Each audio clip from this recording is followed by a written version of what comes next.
Welcome, today I've heard of XIAOMI Poco F4 GT, and I'll show you how to activate quick launch on this device.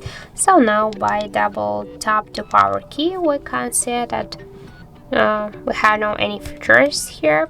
So just to activate the quick launch to the camera application, for example, we should go into the settings application. After that, scroll down to the additional settings, then click to the gesture shortcuts here and tap here to the launch camera. Now just click here once on the switcher to activate the launch camera app by double press the power button, and now as you can see we just activate successfully the camera app by double press the power key.